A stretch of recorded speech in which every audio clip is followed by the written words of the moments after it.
I love to sing since I was a kid. When I studied music in my undergraduate, I became very obsessed with many musical genres. I never expected that this exploration guided me into soundscapes in 2018. By sounds and soundscapes, I learned many new things, especially about how we aware of our surrounding and appreciate it more. For me, recording sounds could be very useful in the future to understand our culture, nature, and society. In more practical words, soundscapes could be an alternative source for music composition. Sounds is very rich, from nature or human activities, with or without sound design. Composing many different sounds for me is challenging for a creative artwork. I've been sensitive with sound and I've loved music from my childhood. I enjoy listening to sounds purely from auditory experience, but also living in this visual-oriented world.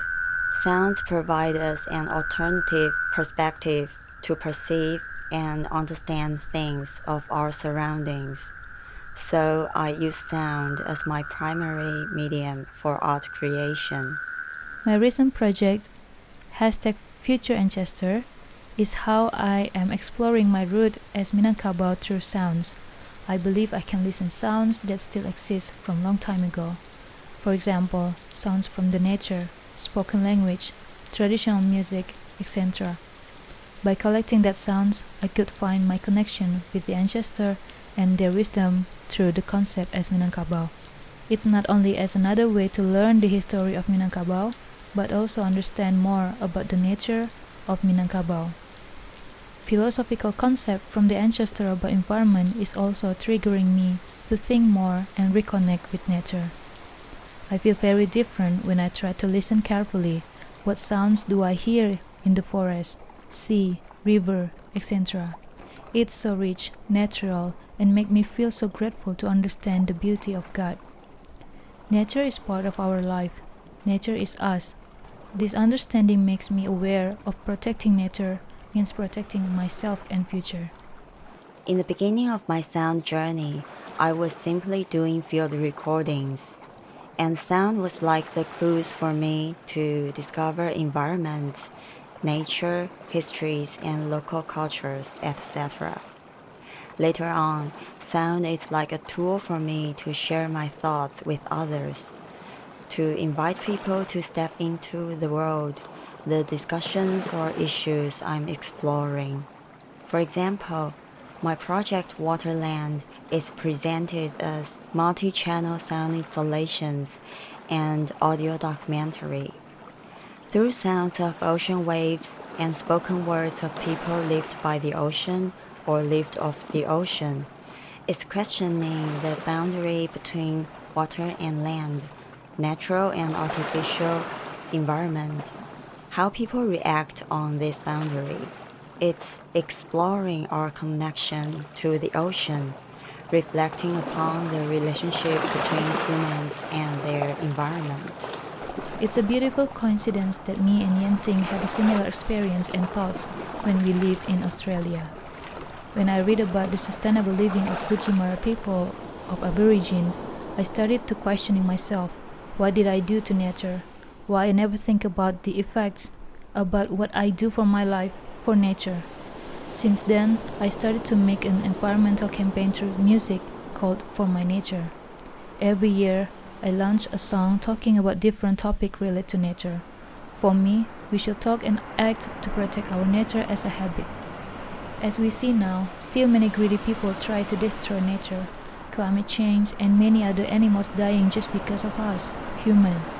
But we never realize that animals and forests are keeping us breathe, eat, and alive. Why don't we say thank you to the nature? After a few meetings with Rani, we found an interesting coincidence of our experiences. We are both kind of inspired by our Australian experiences and started our first project about environments.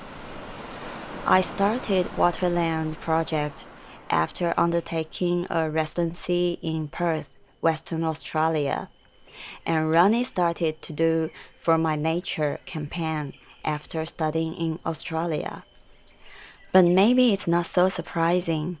Very often we are more aware of our own culture or environment when we are away from our own country. Rani and I have some similar interests and care about many similar topics. And of course, we both work with sound. But we have different approaches and art practices.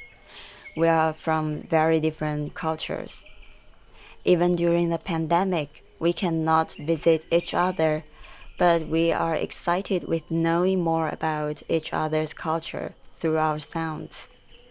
It's also one way to be away from our place and be more aware of our own cultures and environments. I'm very much looking forward to our collaboration, not only exchanging ideas, sound, and music, but also seeing how we will be influenced by each other and make some new sounds and experimental music. We have many similar interests about nature and our own route. I found that Yenting's place is very close to the sea, and me very close to the rainforest. I finally find the red line between us. Oxygen. From many research, rainforest is very crucial to produce oxygen, but the sea actually produces 70% oxygen for the earth. No matter which one is produced more, the fact that we should protect both, the forest and the sea, for us to breathe, because everything is related. Each of us is in a big mission to face the climate change, global warming. If we never aware to protect the sea life and the jungle, it's not impossible that oxygen could be very expensive for human. Based on our interest and concern about nature, we hope that our work could inspire people to think again and reconnecting themselves to nature. Me and Yenting have a different style of musical background and production, but we both unite with sound. Hopefully our collaboration is not only bring a deep discussion about environment, but also sharing our perspective in musical practices.